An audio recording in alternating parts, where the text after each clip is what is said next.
I see. Yep. All right, perfect. Thank you, ma'am.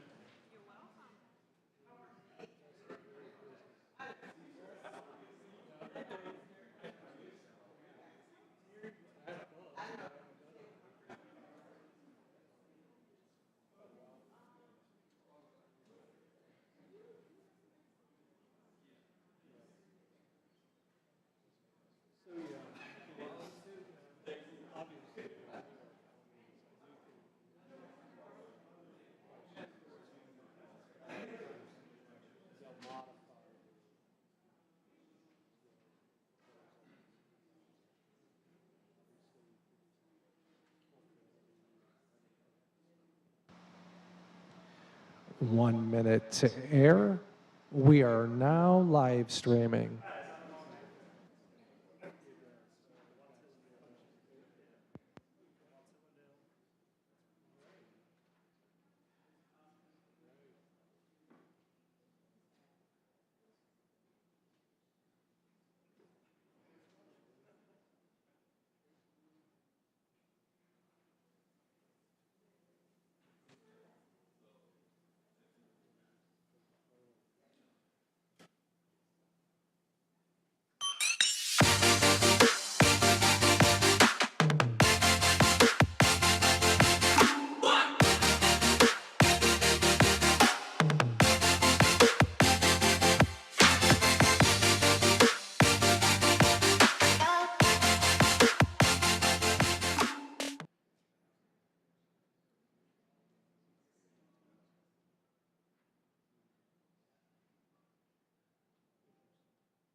Give me 2 minutes.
Good evening. Welcome to the Durham Planning Commission. The members of the Durham Planning Commission are appointed by the City Council and the County Board of Commissioners to make recommendations to elected officials.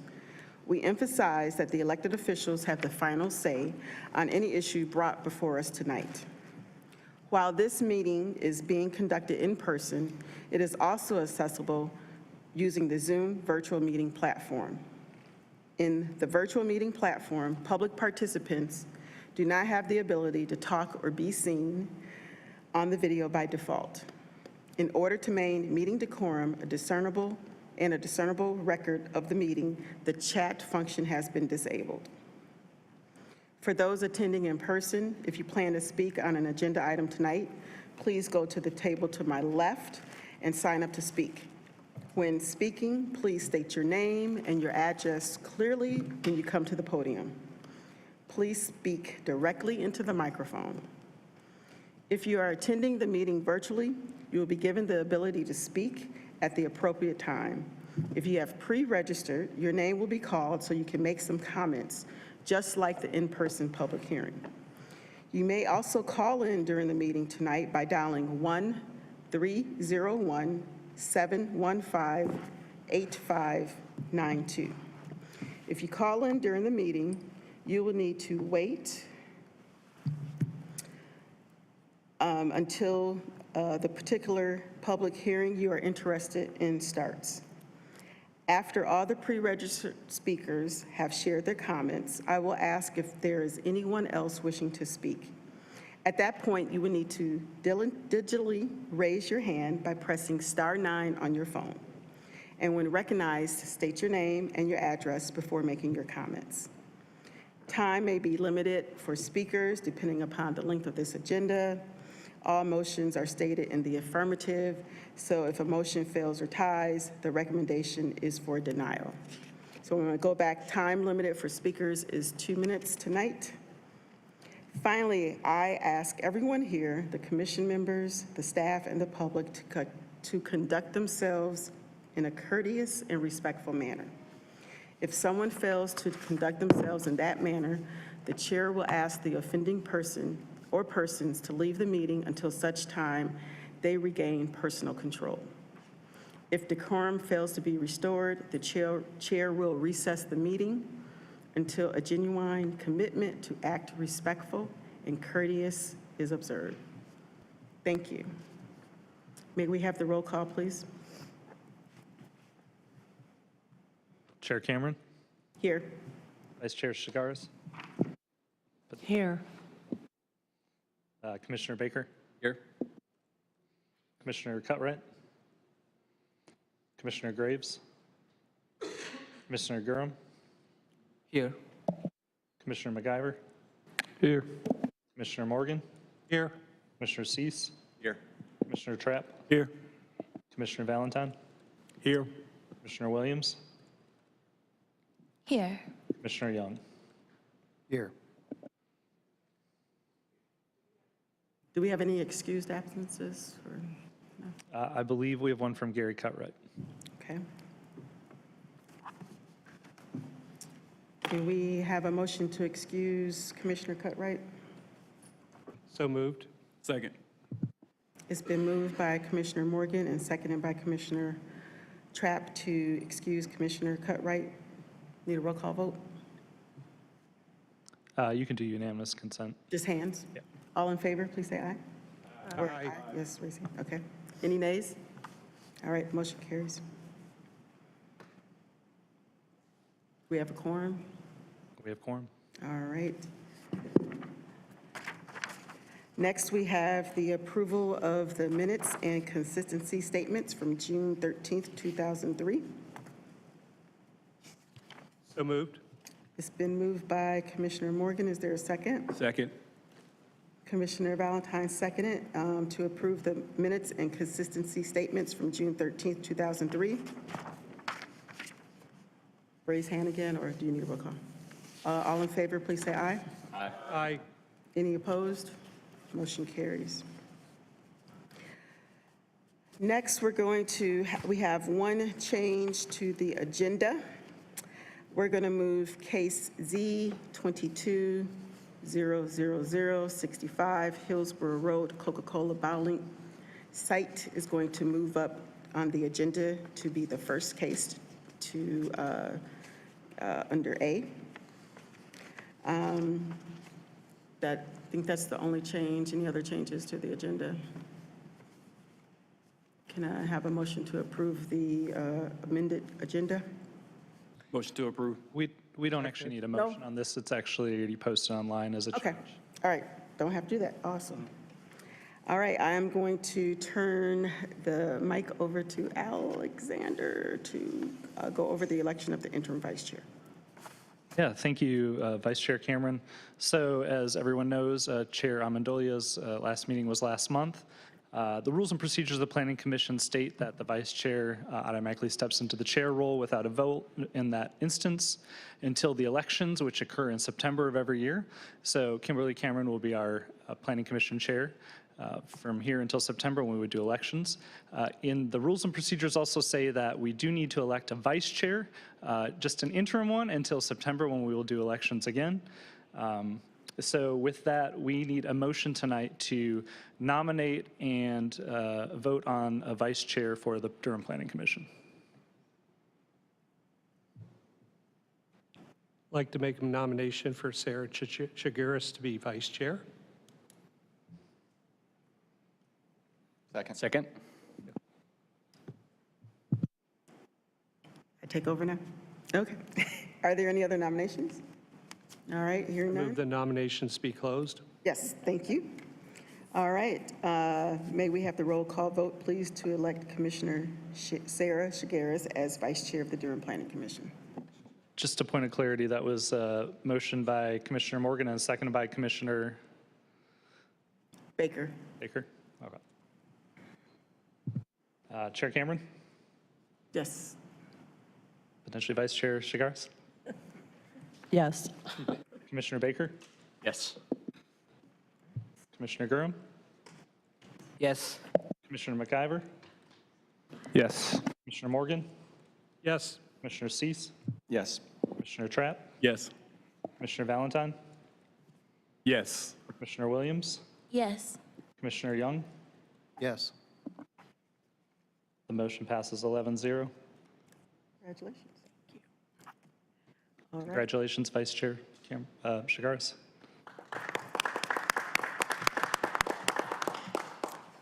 all right, Commissioner Graves has walked in. Yeah, staff would just like to reflect for the record, Commissioner Grace-Mans is here, and just welcome to our two new commissioners, Chris Young and Talib Graves-Mans. This is their first meeting, and we're happy to have them.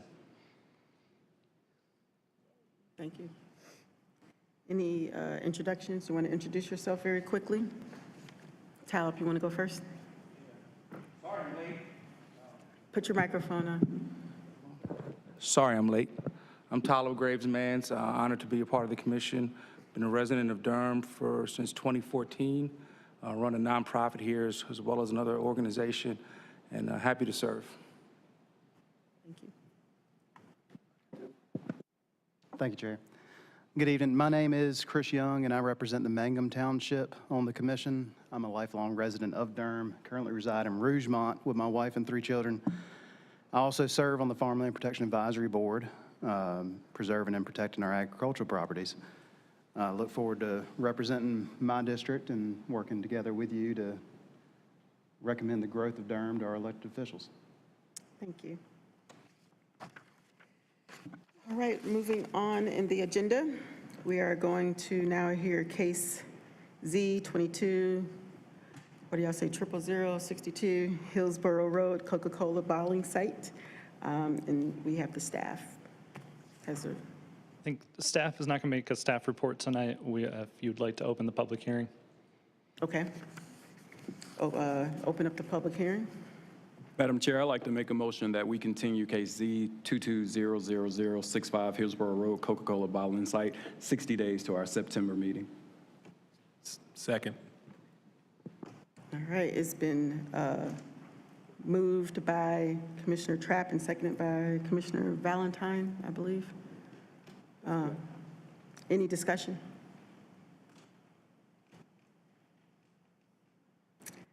All right, may we have the roll call vote? Chair Cameron, Yes.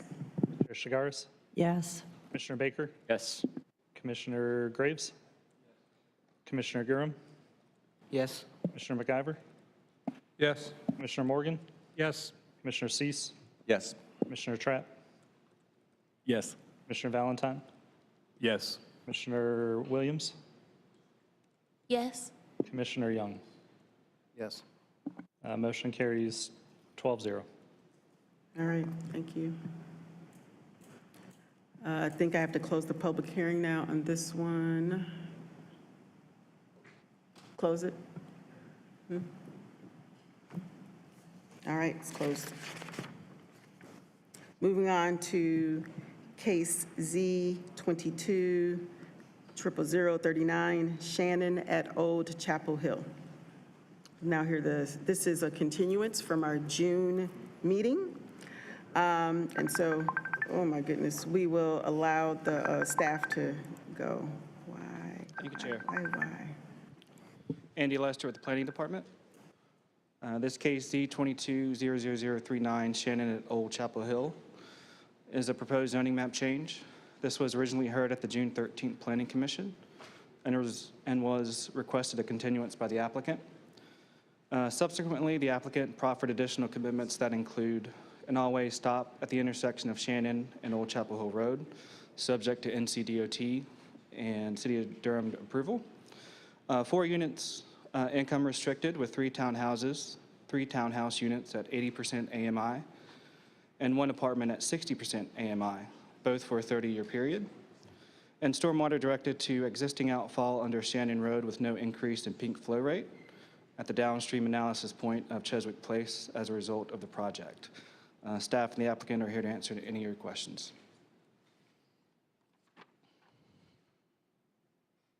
The applicant here. Open the public hearing now, and yes, please state your name and your address. Thank you. My name is Scott Harmon, at 524 North Mangum Street here in Durham. I want to thank the commission for your kind words and encouraging words at the last hearing, both during the hearing and from some of you afterward. I appreciate your thoughts and support of the way that we approach this project. As I said that night, I had one issue unresolved, which was I had promised one of the neighbors in the Valley neighborhood that I would get exactly the right wording from the stormwater director before I asked him to grant his support of the project. And although we were very close and some of you thought I might go ahead and get an approval, I wanted to stick to my word and honor that. So we have worked that out. We met with the director of the stormwater, including a consultant that the neighborhood was working with who listened in, and we published and sent to planning and the actual final proffer language. So that is really the only outstanding issue that was on the agenda. I do recognize, I want to honor that there are some new commissioners tonight who don't know anything about this project. I don't mind reading a short statement similar to what I read last night if y'all would like an overview of it. Sure. Would that be your preference, Madam Chair? Yes. Okay, great. Keep in mind, this was last month's hearing was really, really long, and we were at the very, very end. So, dear commissioners, thank you for considering our application. We hope our engagement process and text commitments earn your support tonight. Tonight's agenda is long. My colleagues warned me to keep it short, and for those of you that know me, please don't laugh. Here goes. We held 3 community meetings with a total of 97 attendees. We continue to meet privately with the Markham Chapel congregation, our immediate neighbors. They are a Black church surrounded by affluent white neighborhoods and are most directly impacted by our project. Our private meetings create breathing room for us to prioritize their voice and concerns. Markham Chapel graciously hosted our in-person community meeting. We provided childcare and 50 box meals for anyone in the community whose family might be impacted by the meeting. We mailed postcards to every owner, organization, and rental household within 1,000 feet, announcing the upcoming community meetings, including tonight's, and invited folks to our website, shannonoldchapelhill.com, for further information. The website is updated regularly. It shows the next upcoming meetings, publishes our community responses, receives comments and requests for private meetings, allows folks to register for updates via postal mail, SMS message, and/or email, and links to the city's social pinpoint platform for those that prefer to use that platform for their engagement. The website includes document links to our concept plan, the current D plan under consideration tonight, the complete version of our traffic study, stormwater shed exhibit, the postcard mailer, and minutes from earlier community meetings. The website concludes with a diary and timeline of all of our engagement milestones. The 3 most prevalent community concerns continue to be traffic, stormwater, and affordable housing. You would have received last month our text commitments to each of these. Although a TIA is not required, we hired VHB, and our engineer Nathan Romberg is here tonight to answer any questions you may have. We hired them to measure the existing traffic counts, model our proposed development, and make recommendations for improvements. We propose that an always stop pending city and DOT approval will have the best outcome for traffic and for pedestrian safety, and to slow down traffic speeds on the 2 streets.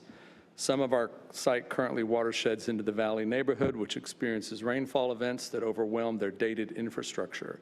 We are committed to redirecting some of this runoff away from their watershed. And the text commitment that I just mentioned at the beginning of my talk tonight was in reference to that. We now got the technical language worked out with the neighborhood and the stormwater department to make sure it met both of their considerations. Basically, we are taking water that would normally be treated and put back into their watershed. We're treating it and moving it into a different watershed. So if this works as we intend, we will actually make their stormwater problem better, not worse. Not the same, but actually better than it is now. Our affordable housing commitment includes 1 townhome and 3 apartments for 30 years at 60% AMI if they are rented and 80% AMI if they are sold. Our design is mixed use with missing middle housing and walkable proximity to existing neighborhoods and commercial uses. We maximize density and land utilization with townhomes and a retail building with apartments on the upper floors. In addition to our affordable housing commitment, our units are more affordable by design and provide a welcome and needed diversity of housing type in this part of Durham. We think it's a good project for Durham, a good project for the neighborhood, and that our process has been thorough, transparent, equitable, and responsive, and we ask for your approval tonight. Thank you for your time. Thank you. Does anyone need to be reminded of all the proffers or anything from staff? Good. All right. Anyone else? Make sure, check the Zoom. No one else wants to speak? All right, I'm going to close the public hearing and open it up for discussion to the commissioners. Commissioner Cease? Hi, just real quickly, thank you for the opportunity to speak and for your attention, Scott, in particular to the neighborhood's concerns. The closing part of your comment now spoke about the transparency of your process and the outreach, communication, and the commitment to do what was in the interest of the neighborhood. And I think several commission members spoke last time at the end of that very long meeting about the project itself, and we're very supportive of it, and I am as well, but you should also be commended for your commitment to communication and pausing in a way that others may not have chosen to do. That could have been worked out in advance of council, but you were committed, and that was evident in your actions, and that should be really applauded. So thank you. Commissioner Morgan. I kind of echoed that comment from Commissioner Cease. I do think that it shows certain level of integrity that an applicant will actually be willing to kind of take the time, work it out with the neighbors, and then present it back to the commission. So I do want to echo Commissioner Cease's comments. I do appreciate that, because a lot of times things are kind of like, well, we'll work it out and we'll go to the council. And I think it is respectful to the commission itself. So I appreciate that. Commissioner Valentine, did you have something? No. Anyone else? Commissioner Trapp? I was going to make a motion, but Vice Chair, if you want to speak. Yes, for the applicant. So is that the verbiage here is about all of the runoff, all of the stormwater from the impervious surfaces will be directed to the exiting outfall under Shannon Road. And so it's going to be all, and so that's doable? I mean, I'm assuming the stormwater concept. engineers have said. Not all of the runoff. The majority of the runoff on our site goes to Shannon currently. There's a small portion of our site that currently watersheds into the valley. And what we're doing is taking that water, and not 100% of the water, but all the water that gets put into a pipe to be treated or retained, all of that water will get moved over into the Shannon watershed. So water that continues to fall on the grass or might fall on like the sidewalks and not be captured, that water will continue to fall over into that watershed naturally like it does now. But all the water that, like from the parking lot and the roofs, which will be the dominant sources of stormwater runoff, all of that which the stormwater regulations require us to capture and manage will be managed in a way that takes it to Shannon Road instead of the valley.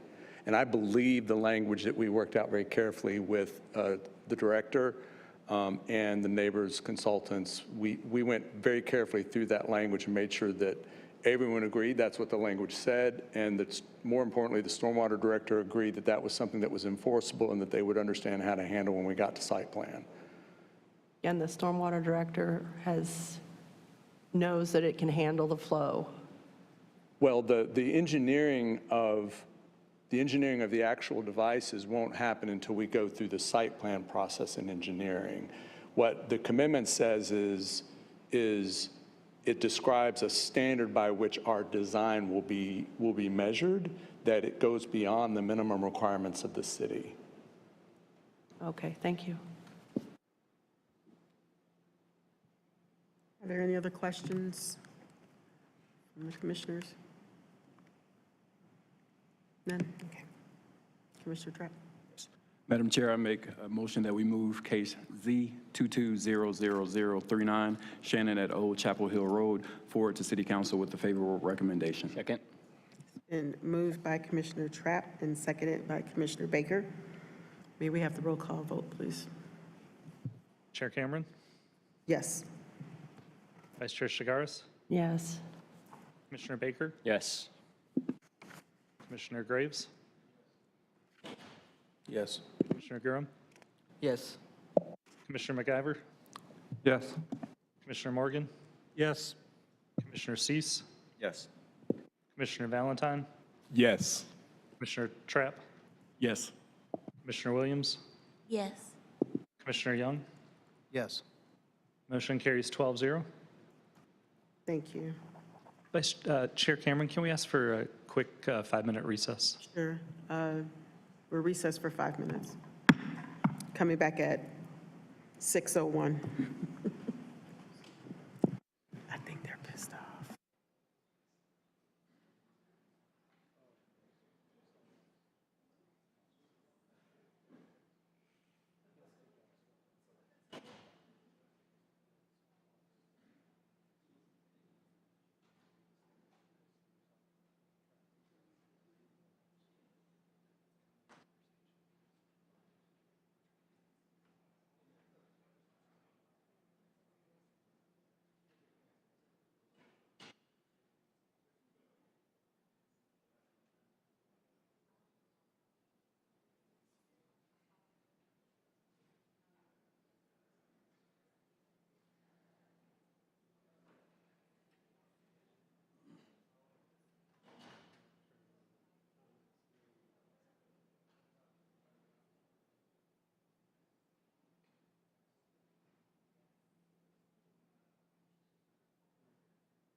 going too fast.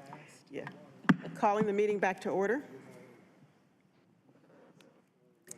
We are going to go back to the first case, Case Z 22-00062 Hillsborough Road, Coca-Cola bottling site. Going to start with the staff report. Hey, thank you, Chair Cameron. So just to provide some additional context in addition to the emails that you received, staff received numerous updates to this proposal that required and triggered a re-review. Some of them are pretty substantial, good changes, but still required to be reviewed in compliance with the ordinance. We also received a request, and y'all received it as well, for continuance requested by the Watts-Hillendale Neighborhood Association. As such, staff are not able to present a report tonight because we don't have accurate updated information. Specifically, one of the most important things is that one of the districts went from commercial general to commercial general with the development plan, which has some different requirements. So as such, I'll turn it over to you, Chair Cameron. All right, thank you. We're going to open the public hearing now, and the applicant wants to come forth and make a brief statement of about 2 minutes. Thank you.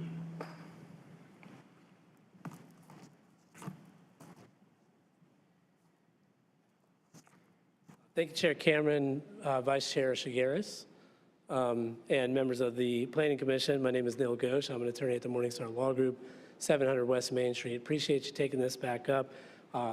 Recognize that there have been some changes to the development plan, and I'm just getting word really that a more intense review of those changes is required by staff, and I can certainly understand the need for a continuance. I know you all, I sent an email to you all that outlines those changes. However, staff is not in a position to really discuss that. So certainly recognize the need for a continuance. However, I believe Commissioner Trapp, you made the motion originally for the continuance, and I would ask you if you would consider making a motion to reconsider that motion and instead give that a 30-day continuance so that we could come back in front of you all at the August Planning Commission meeting after staff has the full opportunity to review the changes made to the development plan. And if I understand correctly, I think staff can work in that time frame as well. You're welcome to check with staff on that, but that's what we would ask tonight. And it's unfortunate we were not able to have a more complete discussion today, but that such is the life of a rezoning case where we are actively engaging with the neighbors. Thank you. Thank you. Does anyone else need to speak at this time during the public hearing? I'm going to close the not yet.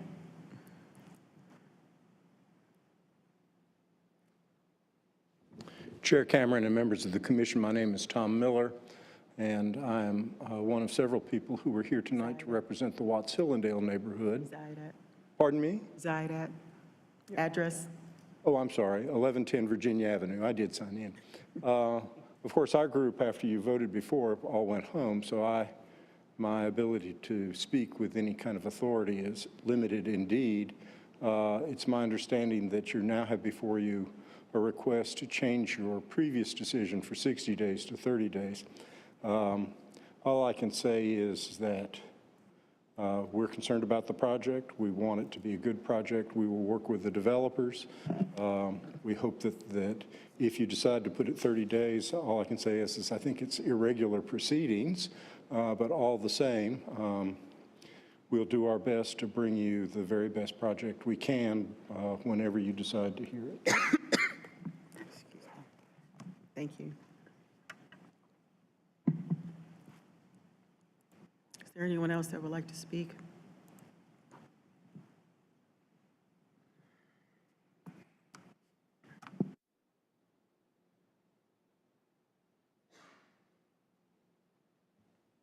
Good evening, Chairman and Vice Chairman and Commission Planning Committee. I am Hager Rand. I'm the current owner and third-generation bottler of Durham Coca-Cola Bottling Company. After 117 years of serving the community, we have decided to look for a 6th location, and We hope that our coordination with the neighborhood, the developer, and the city can come to a very viable and well-thought-out plan for the site. The key for us is timing. Our ability to make this work is contingent on closing in 2023, and an extensive delay will probably require us to look at other offers that do not require planning commission, in other words, staying in the light industrial space.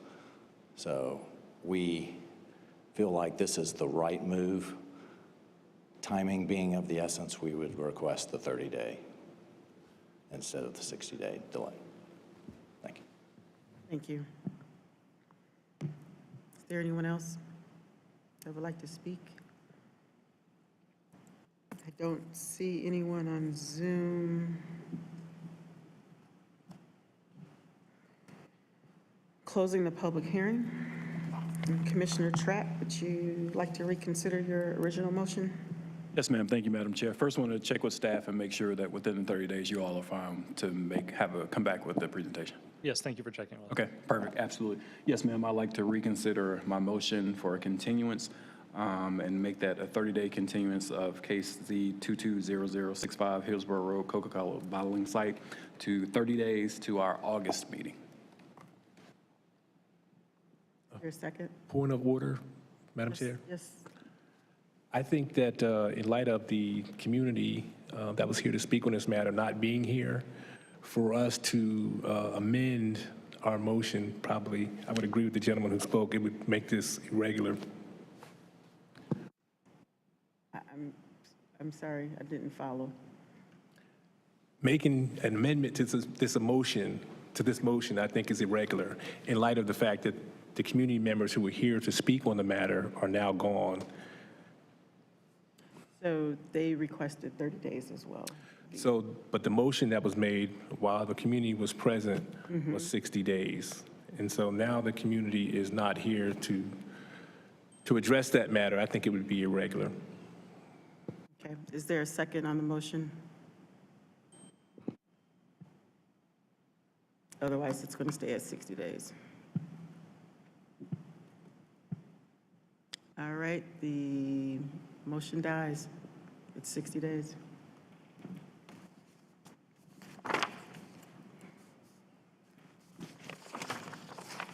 All right, moving on to case Z220031, Smallwood. We did that one already, right? Did we do that one? Oh, we started to do that. I'm lost. All right, Smallwood Townhouses. Thank you, Chair. Staff report. Andy Lice for the Planning Department. This case is Z220031 Smallwood Townhouses for proposed zoning map change. And before I begin, staff would like to confirm mailing notices within 600 feet of the site were mailed out on June 20th, 2023. The site was posted with signs on June 21st, 2023. All affidavits of all notices are on file in the Planning Department. The property is located primarily at 2736 Page Road. Portions of 116 and 120 Smallwood Drive are also included in this request. The site is a total of 9.723 acres. The existing zoning is RR. The applicant is proposing PDR, Plan Development Residential 7.405, to allow for up to 72 townhouses on the site.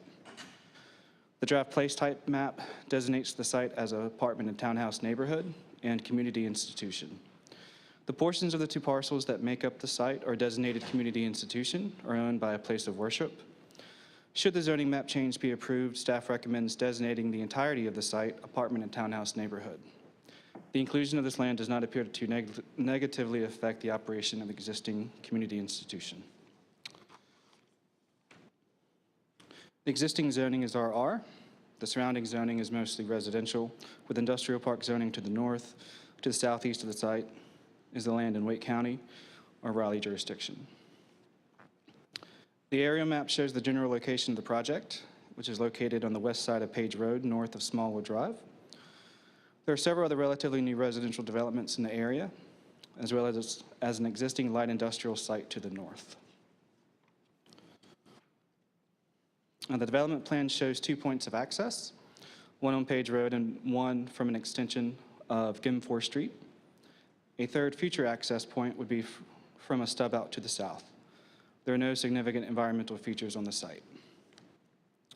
Notable commitments include 3% of the units will be affordable to households of 80% of the area medium income, donation of $36,000 to the Durham Public Schools, construction of the left turn and right turn lanes into the site from Page Road, construction of a 10-foot shared use path along Page Road for the frontage of the site. Staff would like to note transportation requested that a sidewalk be extended to Smallwood Drive. That request has not been accepted by the applicant. The neighborhood meeting was held in accordance with UDA requirements on May 25th, 2022. 5 community members were in attendance. No social pinpoint comments have been received for the case. Staff determines this request is consistent with the comprehensive plan. Most of the site is consistent with the draft place type map. For the areas that are not consistent, staff recommends changing the designation to community institution, well, from community institution to apartment and townhouse neighborhood, should the zoning map change be approved. This proposal may be in the public interest due to the provision of additional housing, in particular income-restricted housing. The proposal may not be in the public interest due to the lack of connectivity and sidewalk network. Staff and the applicant are available for any questions. Thank you. Now open the public hearing up. Hear from the applicant.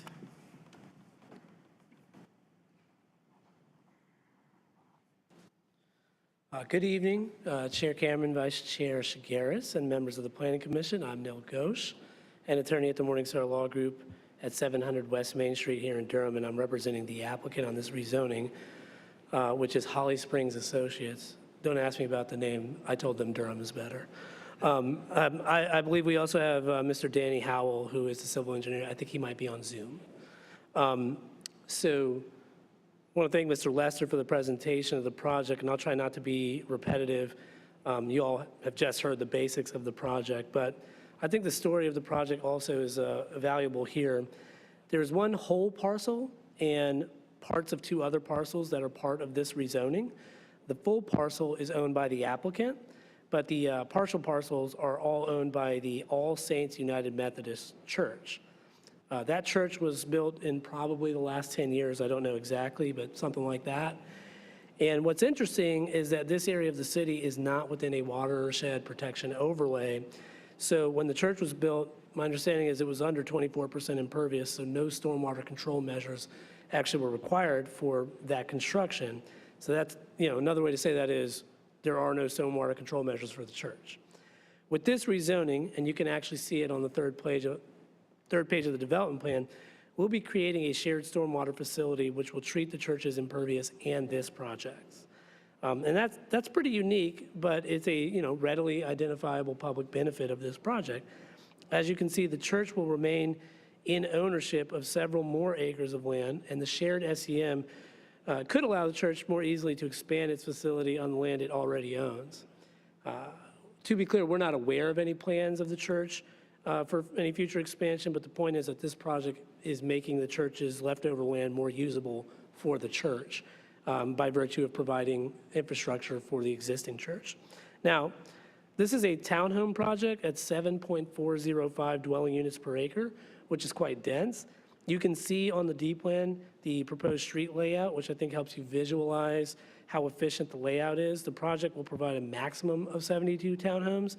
And tonight, we'd like to commit to providing 5% of these, which at full build-out, it would be 4 if we are able to achieve 72. 5% of these affordable, 5% of the units as affordable for-sale units at the 80% AMI level. We think these commitments are the best ways for this project to provide community benefits in the area. It's a small project, but both affordable housing and infrastructure improvements are direct benefits to, well, the community and to an existing community institution. The site is not without challenges. We have a fair amount of slope to deal with. The proposed location of the stormwater facility, which is shown on the development plan, it's about 50 feet lower in elevation than the front of the site, or like the Page Road area. And you can also see the existing church. It's much closer to the pond than Page Road is, but it's about 40 feet higher in elevation than the proposed pond. So that's a challenging area there. In the grand scheme of things, the project is not that large, but it does have a fair amount of necessary infrastructure. Now, these are improvements that would be required of any, development really of this site, but even still, the project provides additional right-of-way for Page Road, has a new left turn lane on Page Road and a new right turn lane on Page Road. It also provides a 10-foot wide shared use path along Page Road, and I know the staff report mentions that transportation requested some off-site sidewalk. And though that's not required of the UDO, we did take a look at it. To make a long story short, there's a cemetery there along Page Road where the off-site sidewalk was requested, and I think understandably the developer here declined to make the commitment for off-site sidewalk, given that it would require graves to be moved. That didn't seem like a great thing to be committing to here. So with that, our team's available to answer questions. We hope to have your support tonight, and I thank you for your time and consideration. Thank you. Is there anyone signed up to speak? I don't have a sheet. Alexander, is there anyone?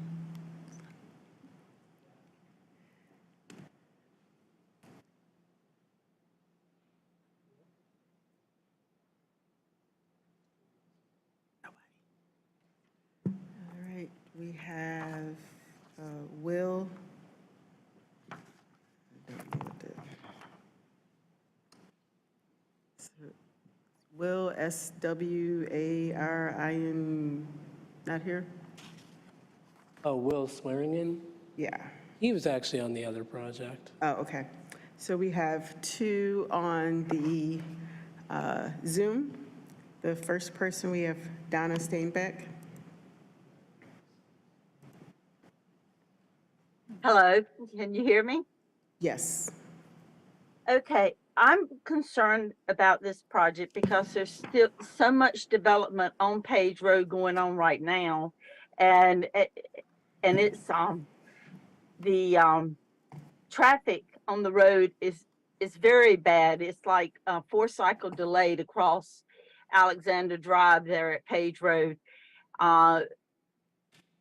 We've done some innovative driving to avoid traffic on this road because of the extreme congestion. It meets the minimum environmental metrics, and I guess I dislike minimum and would have liked to have seen some enhancements there. And one of the key concerns I have is the blasting. Is there going to be blasting for this site? And if so, have the neighbors been informed of this? Is that a question to the Yeah, it would need to be answered. Yes, I would like for someone to answer that because that's a very important, right now with all the problems we're having with blasting, it is of extreme concern. Okay. All right, thank you. I'll call you at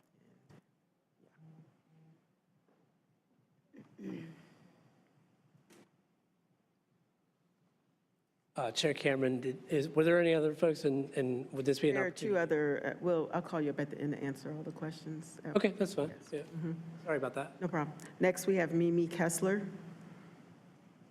Please state your name and your address.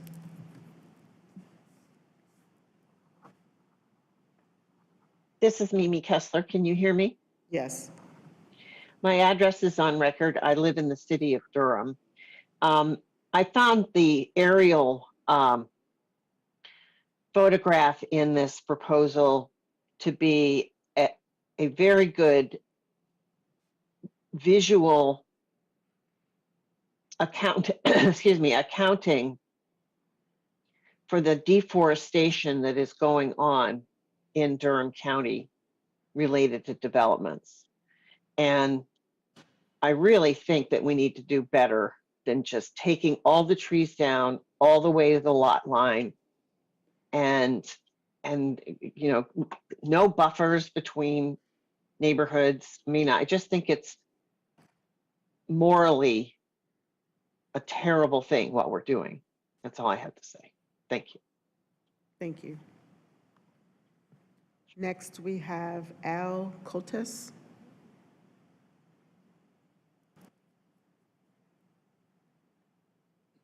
Can you hear me? Yes. Okay, it's Al Coltis, 1246 Gemforest Street. I share the thoughts as far as the blasting from the existing townhouses that are being built across the street on Page Road, that numerous people, including our home, feels that every time the blast is taking place, our windows shake, our foundation shakes. And I'm sitting in a chair and I feel it.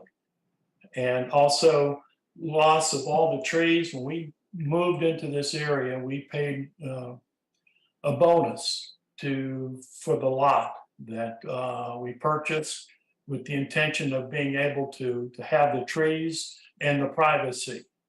And right now, we have not seen any deer cross our landscape probably within the last 12 months due to the existing construction that's going on to the west, to the east, to the north, to the south.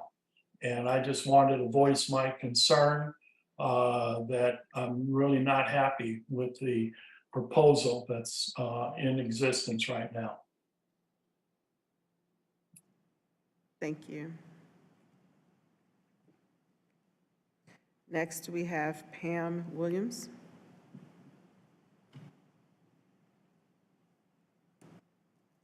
Good afternoon. My name is Pam Williams. I am on record. I live in Durham.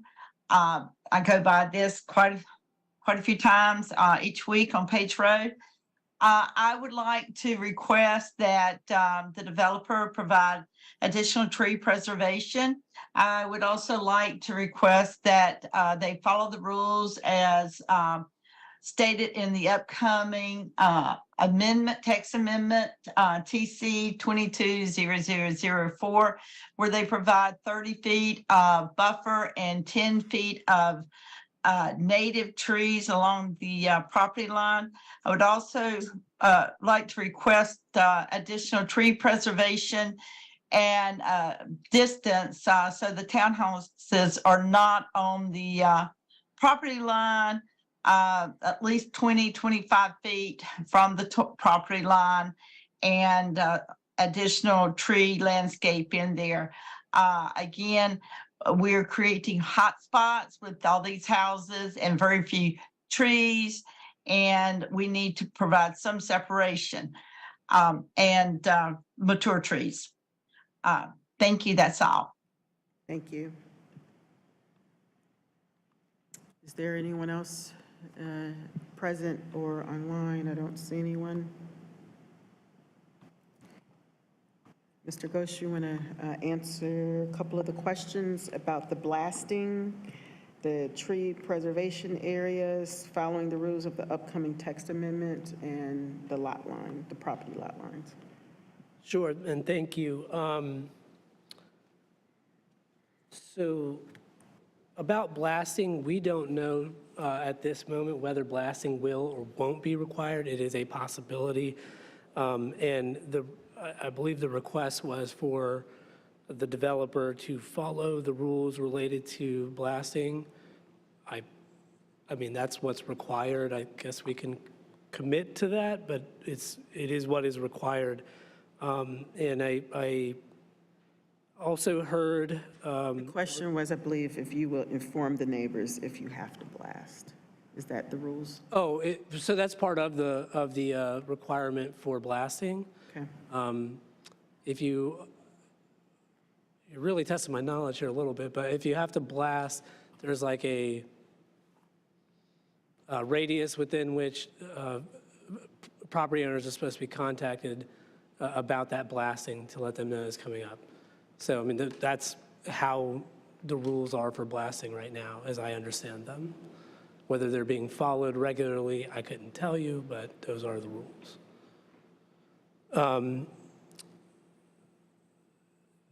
Additional tree preservation. Yeah, there was a question about additional tree preservation. So this project is providing 24% tree coverage. I believe 18% of that is tree preservation. As I mentioned earlier, the site is challenging. It's got some topo on it. I don't think we're in a position where we could commit to more tree preservation, but I did want to point out that almost a quarter of the site will have tree coverage, and that's just tree coverage areas. There's also going to be lots of landscaping. I wouldn't know how to quantify it right now, but likely hundreds of trees, maybe understory trees, will be planted on this property ultimately.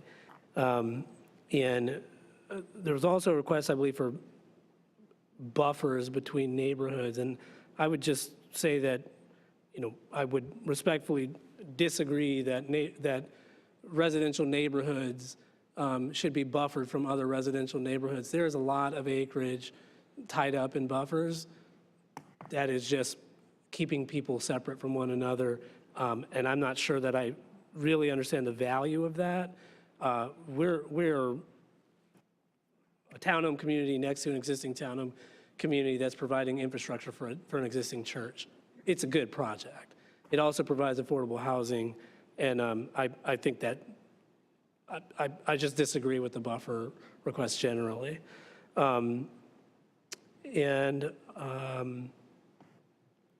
think those were the questions. Would you follow the new text amendment rules?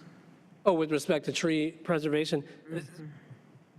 To be honest with you, I don't know what the new tree preservation rules are. My understanding is it's not gone to Planning Commission yet. I don't know if staff can confirm that, but we're not in a position to commit to rules which don't exist. And I think I've already mentioned what we are doing as far as tree preservation and tree coverage on this site. It's about a quarter of the site, 24% of the site that will have tree coverage. So we believe that's adequate for this size project.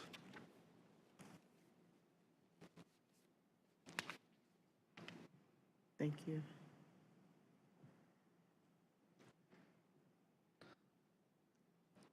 Chair Cameron, I'd Yes. be happy to provide some additional information on blasting because I know that we have a lot of new members and this question comes up a lot. It's also outside the purview of the planning department and our work, but it's still important to know. Blasting, it goes through the fire marshal department. There is a pre-blast inspection that's required in that permit up to 750 feet from the site 3 days before the blasting occurs. And then there is follow-up inspections as well. We don't manage that process, and we're happy to put anybody in contact with the fire marshal's office, but that's how that process works. Thank you. Anyone else? I'm going to close the public hearing at this time and open it for commissioner discussion. Commissioner Morgan. Yes, I have a question for the applicant. I'm trying to wrap my head around the church property and some of the stuff that you're doing there, just to be a little more clear, just to understand, is the property going to still remain with the church and you're just building the infrastructure for it, or how? Can we pull up the development plan? Yes. And I would say the third page in particular. I think that will be useful in answering your question. That'd be great. I just want to visually understand that.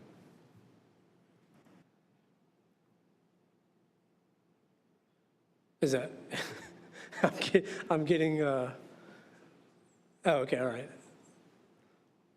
Yeah, we get to see you on the camera here.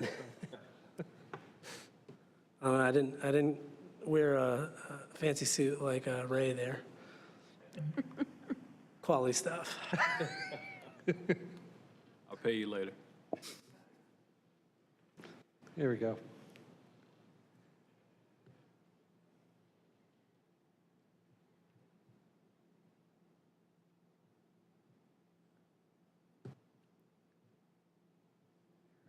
Yeah, that page is a good one. So you see the area in yellow?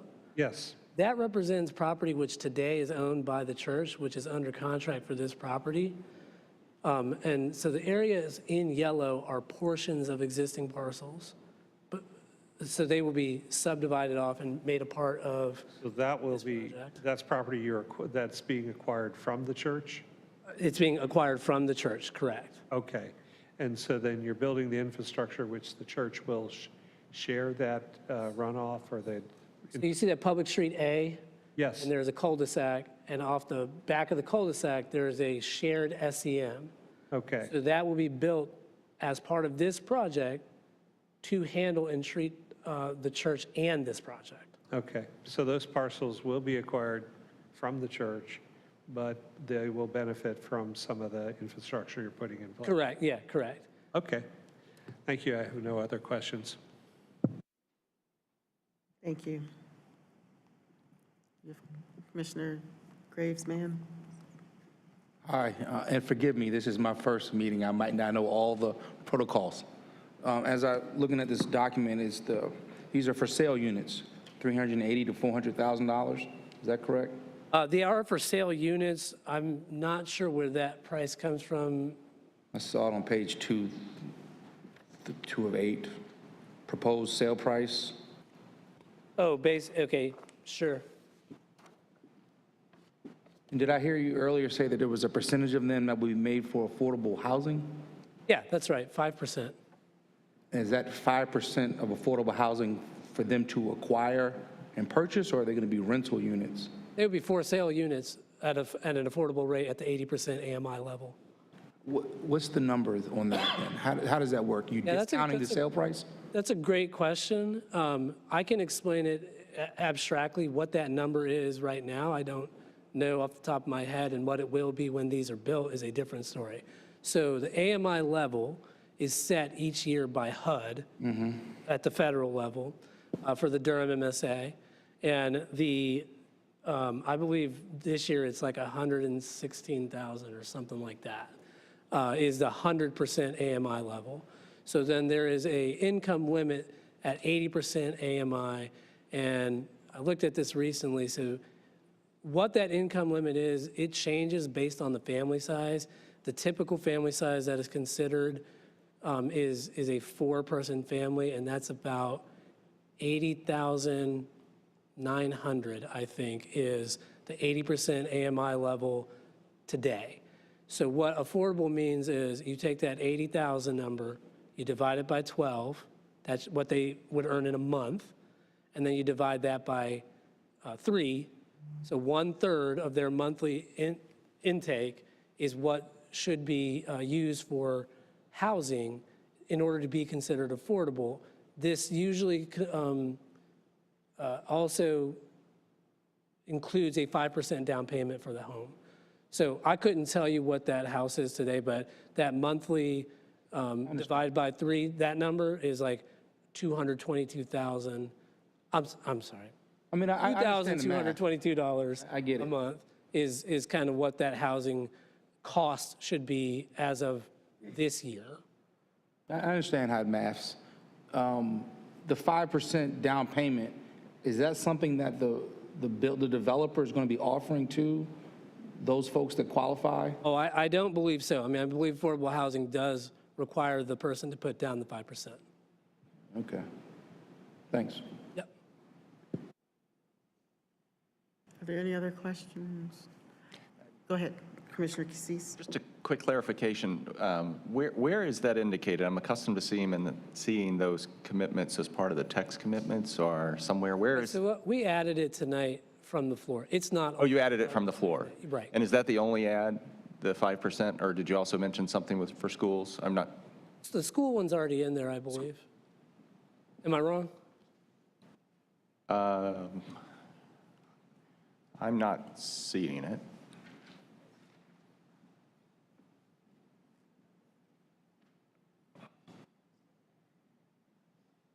You know what? I think you are correct. So I did not add one for schools, and I think I need to talk to my client about that. I was just asking for clarification. Fair enough. Can I get a minute? Sure.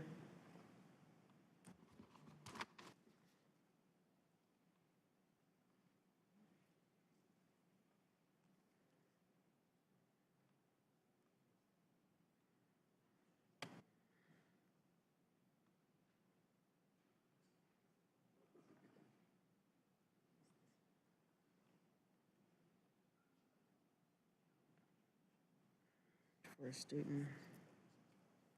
I want to know what 5% is because it goes up to 3.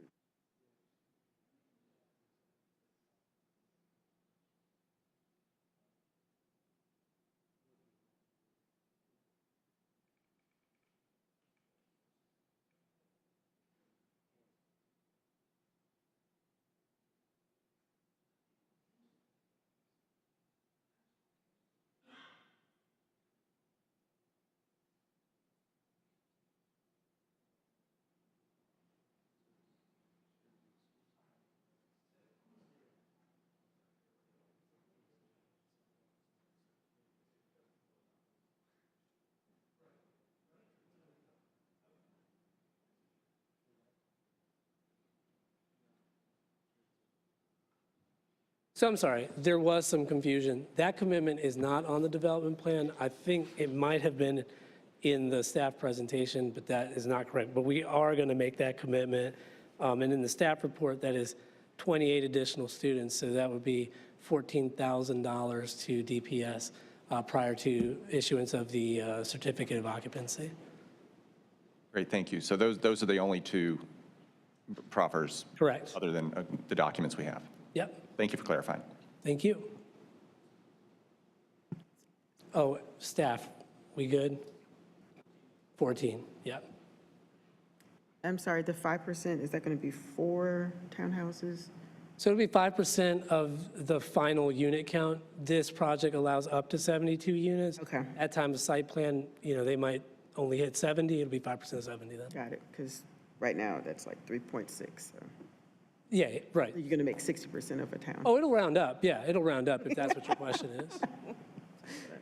All right, thank you. Yes, Commissioner Graves-Mann. Thank you, Anna. I'm new here, so. I heard. Yeah. How is the developer held accountable for the 4 AMI townhouses once everything is moving forward? It's a great question, and had we the foresight to put this on the development plan, it would be written right in there. But to answer your question, generally that zoning condition is going to tell you how many units and at what AMI and for what period of time. It also requires the developer to record a covenant against the property that would, an affordability covenant against the property for those units, to accommodate those units. So ultimately, I think the answer to your question is they put a cloud on the title so that it is in the deed or the plat or the covenants or all of those that requires that level of affordability. Then the developer would, let's say, build the house and monitor the first sale of that. They would sell it to someone who's qualified. And after that, it's in the chain of title for that parcel, and it lasts for a period of 30 years. So it will just be in the chain of title. And I see that staff is at the mic, hopefully not to dispute what I'm saying. It's okay to be recognized, Chair Cameron? Yes. All right. We just want to clarify this. So there's no 10-year commitment on this proffer at this time. I'm understanding that there is a proffer maybe now of a 30-year tenure for the 5% of units at 80% AMI for 30 years, but as of now, there is no tenure and there's no requirement in the ordinance for it. So there will be a 30-year period on this one. I want to make clear that as for this proffer. And I mean, I can't recite the proffer from memory, but it does require the recording of a covenant, if I recall correctly. That's what we intended to put. Yeah, it does require the recording of a covenant. However, there's no 10-year requirement. We'll put a 30-year commitment. 30-year commitment? Okay, great. Thank you. Thank you. Yes, sir. Is that, to be clear, that's attached to the property, not the owner? So if somebody moves That's out in right. 5 years, it's still attached to the property? That's correct. Another question. Based on the work that I do in research, the down payment contribution to get into a residential unit is usually one of the biggest impediments to acquiring the property. Have you all given any consideration to offering some concessions for the acquisition down payment of the property as well as the AMI adjustment? We have not, and to be clear, my understanding is, so these are my clients in the back here, Will and William Barker. Wave. There you go. There they are. So my understanding is that their intent is likely to maybe develop this horizontally, sell the lots to a builder, or sell the whole project to a builder, and they may not be the end builder here. So, I don't think they can speak to that right now as far as what the builder would be willing to do. This is going to be managed at that, at the point of sale, right? As far as like the covenant, and they have to sell that unit to a qualified individual. I don't disagree with what you're saying as far as like one of the bigger impediments to home ownership is the down payment. I'm just giving you the information I have that's related to how affordable housing gets built here in Durham. I will say, and I think several people up here probably know this already, but you're new, as you mentioned. I'm originally from Durham, born and raised here, and I'm very proud to be working here. So one of the things, so I think there was a report came out last year sometime that out of all of the new units that were being processed, about 8% of them were committed as affordable in Durham. That is a huge number, especially when compared to other municipalities. Durham is doing some really great things with affordable housing, but I will tell you they haven't figured it all out. And the down payment, that might be one of those things. Okay, thank you. Any other questions? Commissioners, Vice Chair Shigeris, and then Commissioner Baker. Yes, so I see that this is in the county drainage basin. I believe we had a project in the same general area in the last meeting, or maybe the meeting before last, where it was stated that the Stirrup Creek drainage basin lift station is at capacity. Is this in the same area? And if so, have you coordinated with county to make sure that there is sewer capacity? I will respectfully turn that question over to staff. I don't know that I could tell you if it's in the Iron Stirrup Creek basin. Thank you. Alexander Cahill. So they have been coordinating on the engineering side with the county on this one. There is capacity in this basin area. So that's a great question. Thank you for asking. There won't be any lift station improvements required as a consequence of this project. Okay, thank you. Thank you. Commissioner Baker? Couple quick questions for staff. So we actually saw a layout of streets, which we don't typically see. Is that sort of a geographic, is that a commitment, the layout of the streets? So that's one question. Connected to that question is sort of the lack of connectivity. So I just wanted to double check that it meets the connectivity and block length requirements of the city. I wanted to ask if there is a connection to the church. It looks like there is, but I just want to confirm that. I'll stop there. I've got a couple more. Yeah, the street layout would be a commitment since it's. I'm sorry, can you say that again? The street layout would be a commitment. Okay, that's a commitment.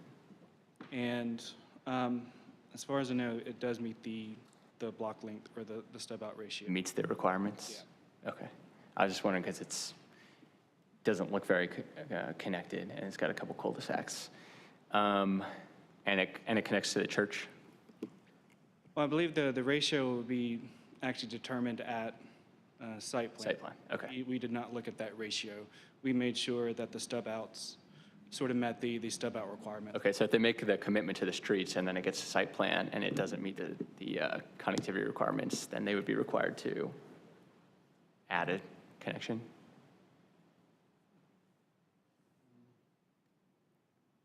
One moment. Thank you, Commissioner Baker. Can you reframe that question? So we have a commitment for the street layout. Typically, the review on your end for the connectivity requirements is done at the site plan stage. However, we are now seeing kind of a site plan. So if it doesn't end up meeting the connectivity requirements at site plan review, do they need to add a connection? Would that affect the rezoning? Absolutely, that's a great question. Thank you. We did make an advisory comment, or yes, an advisory comment at one point in the review. You probably don't want to show streets. Streets are shown anyway. If for some reason that doesn't meet the connectivity requirement, they may have to rezone in the future. And we definitely recommend not showing the streets on the development plan. Okay. And then, based on what we have seen, looks like there's a connection to the church, which I would encourage, so that people have something to walk to. Am I seeing that correctly? Is there a connection to the church from this neighborhood?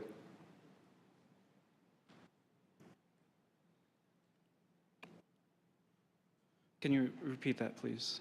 Yeah, based on the street layout, is there a viable connection from the neighborhood to the church property so that if folks want to walk from the neighborhood to church to a civic space, they are able to do that in a convenient manner? I think Erlene may talk about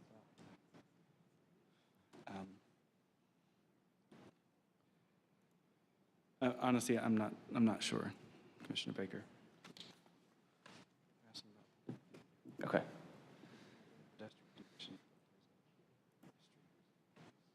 Commissioner Baker, we're going to look into this and circle back with you. Okay, that's fine, that's fine.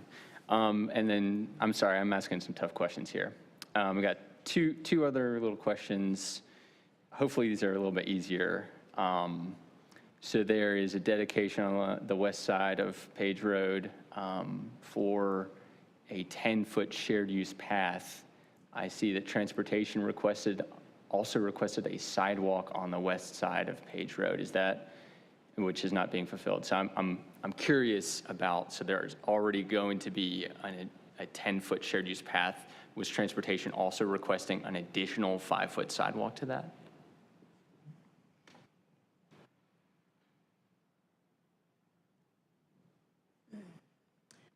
Good evening, Erlene Thomas, Transportation. So my request was to continue that 10-foot shared path to the south down to the intersection. So that would have been off-site. And for the reasons that Mr. Ghosh explained, they declined to make that proffer. Understood. Okay, so there will be a 10-foot shared use path along the actual site? Yes, okay, that's correct. Thank you. And then the last transportation question. There's going to be right-of-way dedication to Page Road. Is this rough proportionality that they are not required to construct the additional width to Page Road? That is correct. Our ordinance does not require developers to build the ultimate cross-section unless it's needed to serve their development. They are required to build turn lanes at their site access point, but the right-of-way will be dedicated so that at such time a funded project comes along that can build out that entire corridor. Is that a good policy for us to have? That's a question that we've been asked, and I think a fee in lieu program has often been asked about as far as developers being able to contribute to that, but that is certainly a policy decision that, you know, would need to be taken up. Okay. All right, we've got a lot of things to work on.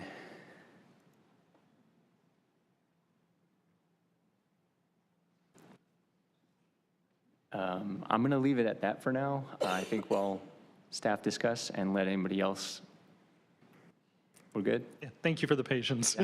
There would be no connectivity requirement to the church. Okay. I've got a couple comments, but I'll let other folks ask questions if they have them. Commissioner Cease. Two clarifications, just kind of on two of the points Commissioner Baker referenced. Staff, you just said, I believe, that there's no connectivity to the church, but there is a stub out that is to an existing parcel that the church presently owns. Okay, just wanted to clarify that. Secondly, and this may be a question both for Ms. Thomas as well as the applicant, the commitment to the shared use path along Page Road, you referenced the cemetery, and I think the expectation of its permanence is understandable. But could there be a maybe I should word it as, should there be? I think there should be. So could there be an indication of something on the development plan that would allow in the future a connection on that little southeastern corner of the property around the cemetery, should the conditions of redevelopment of those parcels to the south present the opportunity for continuing that shared use path to the south? In other words, so it can jog around the cemetery? Either of you could take that, or both.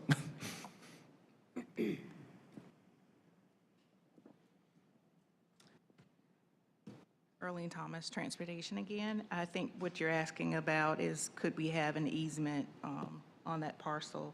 And I guess to answer that, we would really need more information of what's on the ground there and sort of what the impacts and how far off the public right-of-way would that be?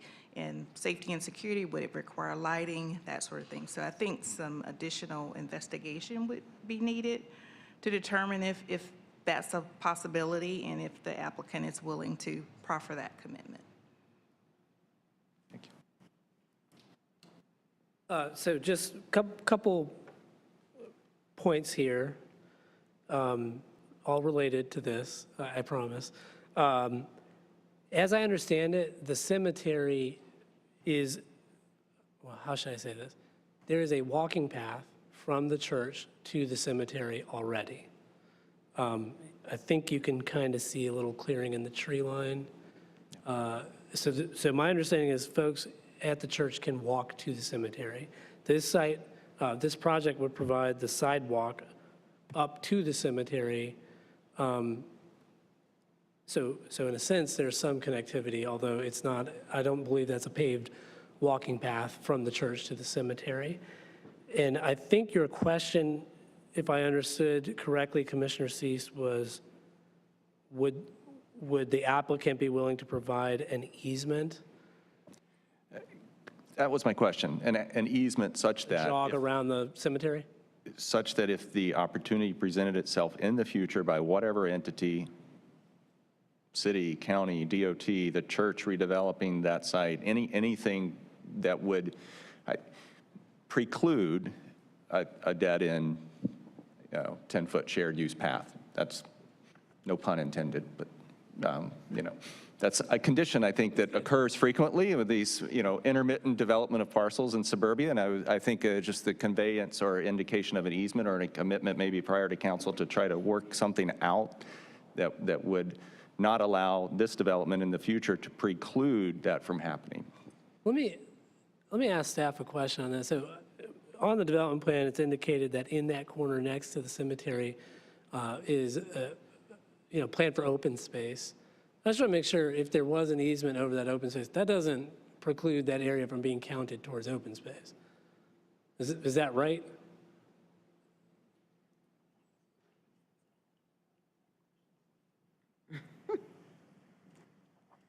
Yeah, that would be fine in the open space with the easement. Okay. And is Danny Howell on the Zoom? Yes. Can we make him available? He is the engineer for this project. Sure.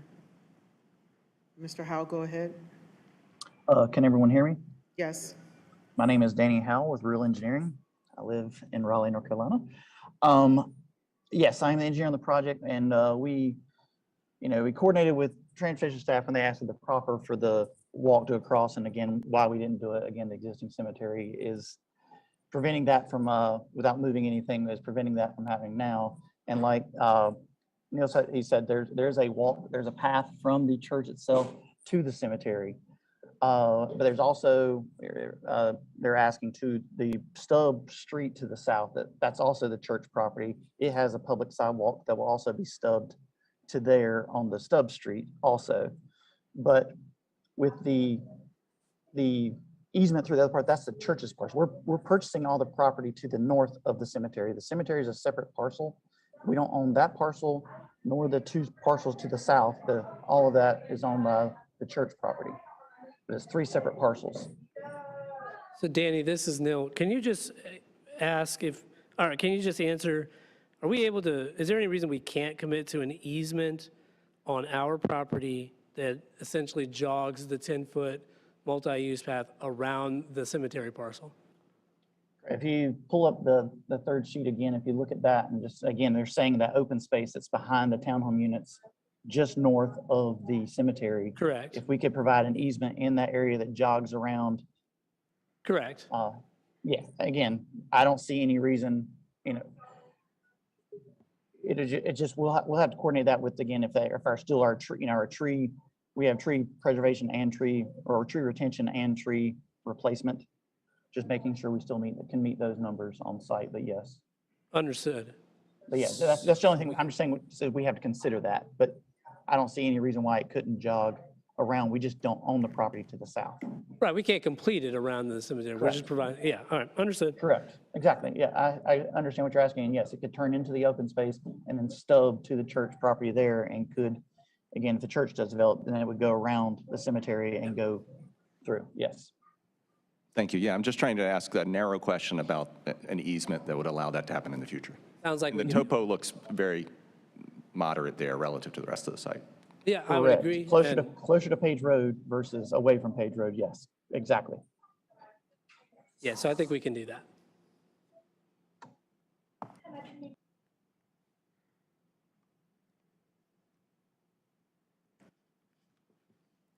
Any other questions?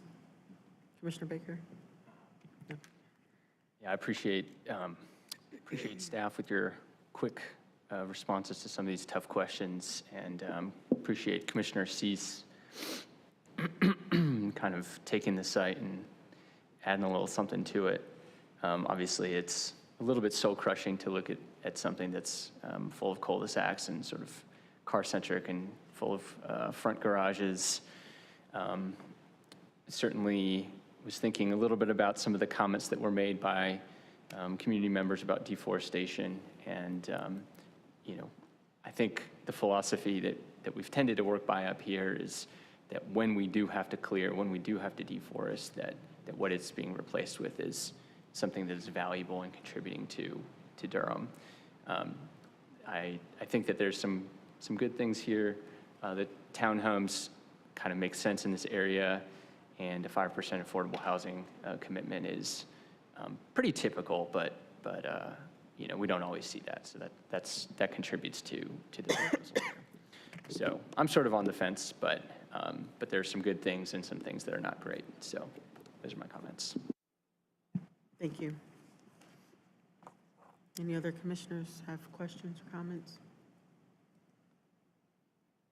Is there a motion to move this forward?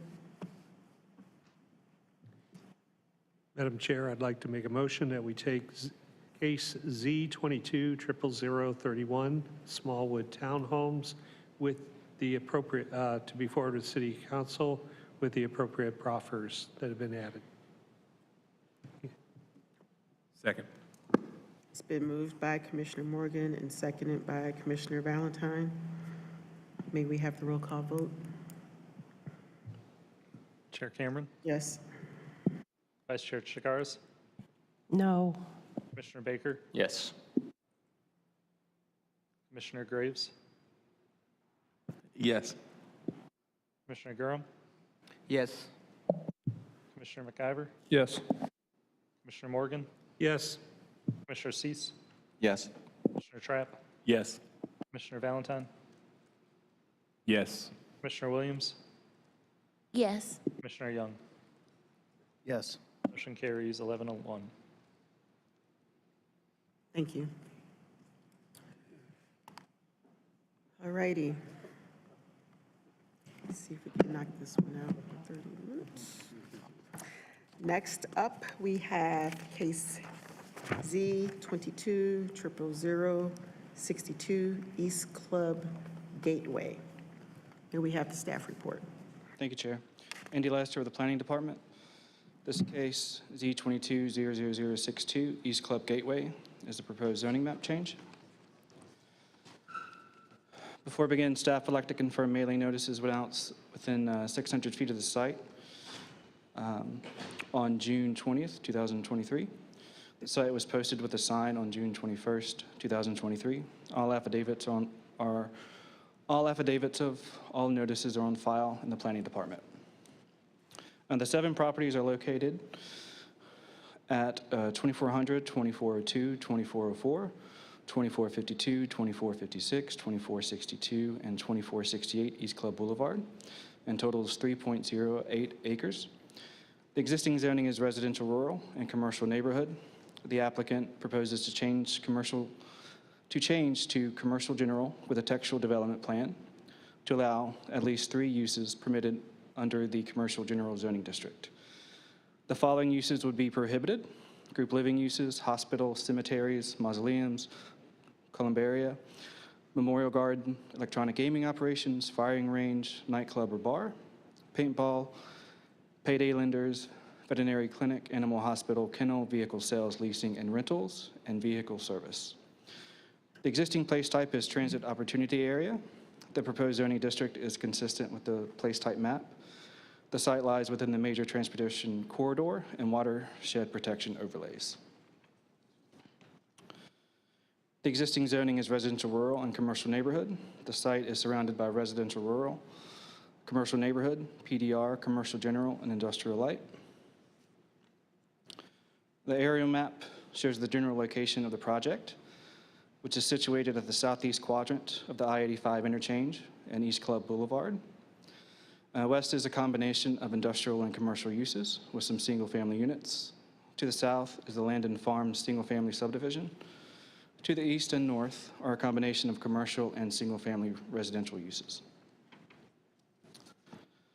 Some notable commitments include a minimum of 3 uses for the site, prohibition of said uses, $15,000 contribution to the dedicated housing fund, and a 6-foot tall fence or wall installed adjacent to adjacent parcel.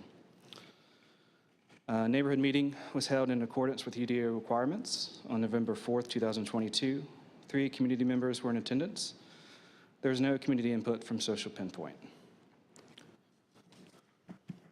The proposal is potentially in the public interest due to providing an array of commercial uses for Durham residents and being generally consistent with the place type map. Staff and the applicant are available for any questions. Thank you. Now I'd like to open up the public hearing. Is the applicant present and ready to make a presentation?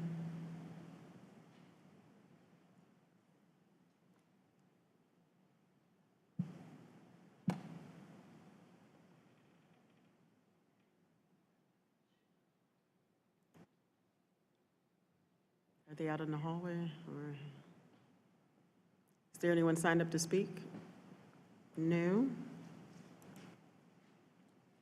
All right, we have on Zoom Mr. Charles Oki. I'm going to butcher that. Just unmute him, please, and he can introduce himself. Yeah, hello everyone. My name is Charles Kuchku. My address is in documents, and I live in Durham. I hope everybody can hear me. Yes, we can hear you. So development is very important. I appreciate that. My concern about this going commercial is, the negative side that comes through this. If it's Texas, like you mentioned, most of the dyes they make with those things are called the azo dyes, and those are carcinogenic. You have to understand what this can have in our next generation with our infant and children. Looking at the physiological and pharmacological and toxicological reaction, which can be endocrine disruption, tumor formation, and those products, which might come out from their byproducts, they get a letdown. Those things are not biodegradable. So remember that we have rainwater, and rainwater is going to definitely embed those things to groundwater. And the groundwater is still going to come back to our water treatment plants.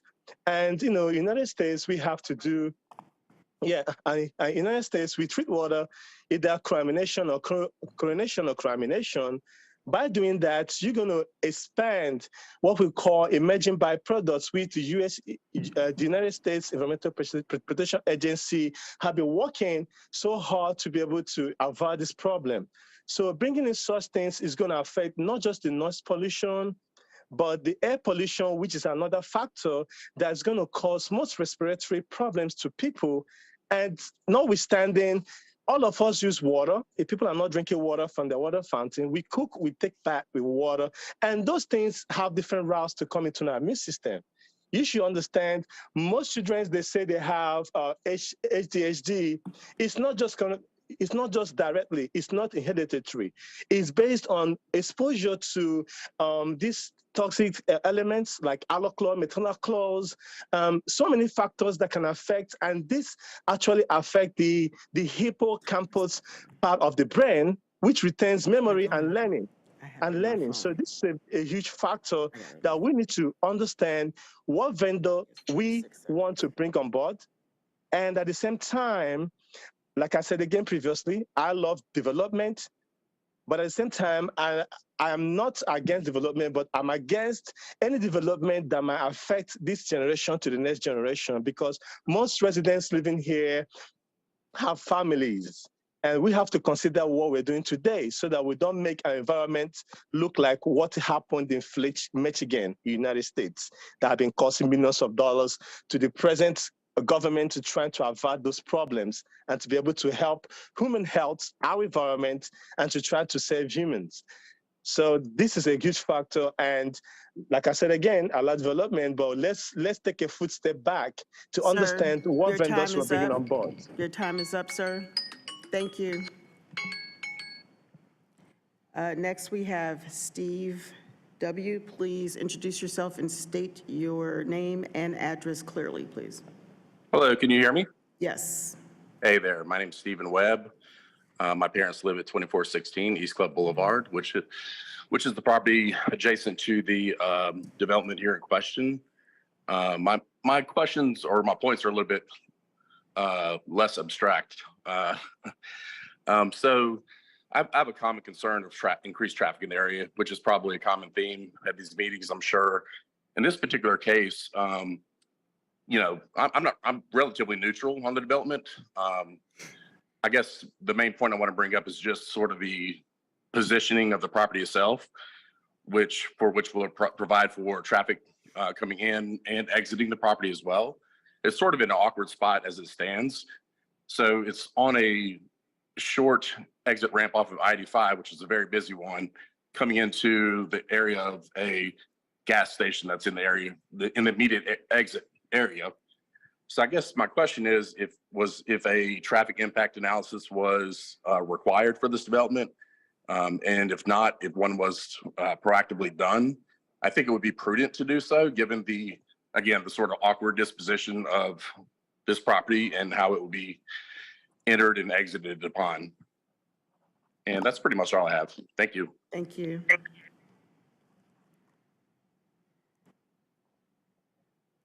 I don't see anyone else on Zoom. Is there anyone in person that has not signed up that would like to speak? Don't see anyone. I'm going to close the public hearing right now and open it up for commission discussion. Are there any questions or statements on this project? Commissioner Morgan. Yeah, question for staff. Do we have the applicant available here? They're not here. That's Called them several times. Thank you. They are not present. We did message them again to see if they were going to be coming, but we have not heard anything. Because I have a lot of questions and I just want to know what they plan to do. So, okay, thank you. Commissioner Baker.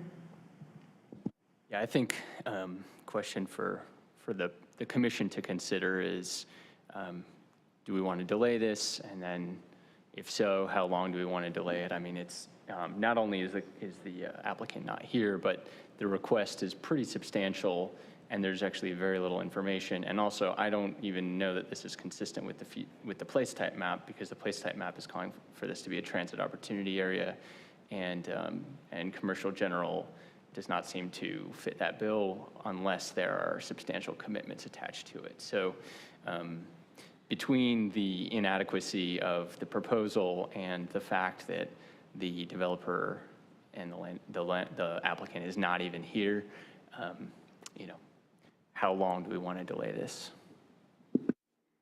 Commissioner Cease. Just could staff just clarify, is the maximum continuance 90 days? Could we, I want to know how does our caseload look coming up? Because, I mean, everyone is given ample opportunity to come here, and they get ample notice. And there's a long line of cases to come before us. I guess, but my concern with going ahead and taking action is that then we've not had any interaction with the applicant. And I think that's a kind of what could be potentially even just a disservice to council's consideration and governance.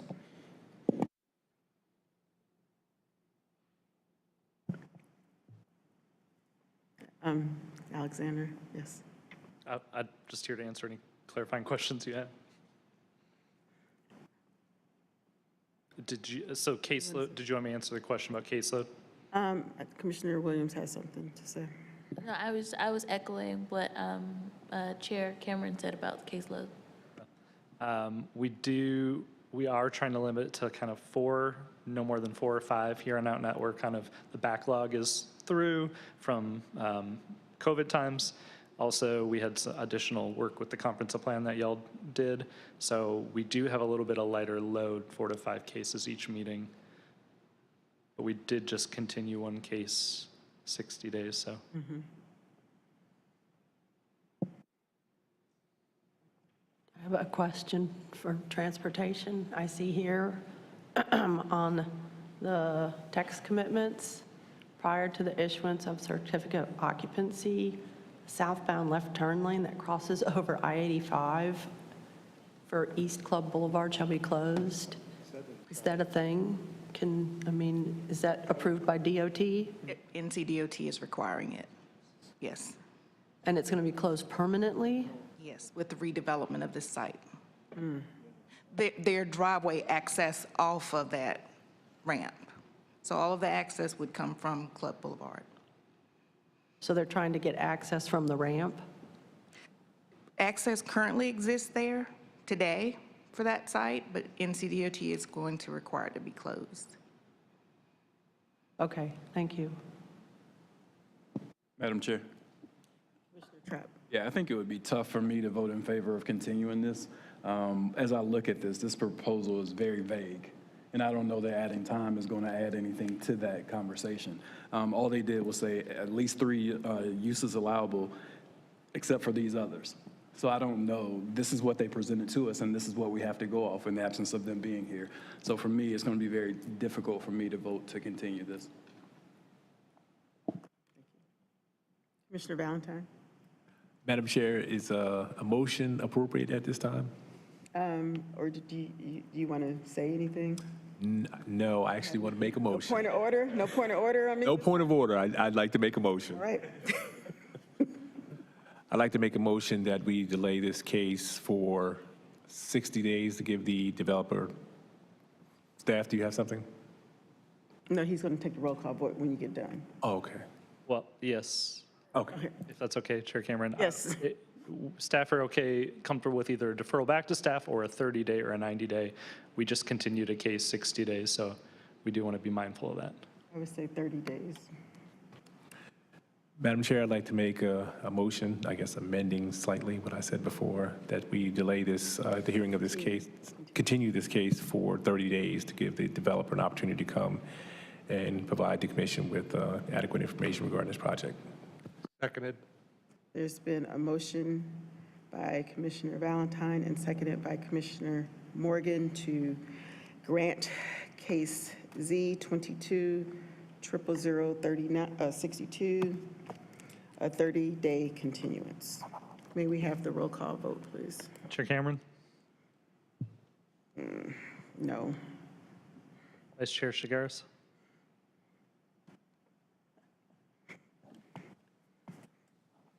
No. Commissioner Baker? Yes. Commissioner Mansgraves? No. Commissioner Durham? Yes. Commissioner McIver? Yes. Commissioner Morgan? Yes. Commissioner Cease? Yes. Commissioner Trapp? No. Commissioner Valentine? Yes. Commissioner Williams?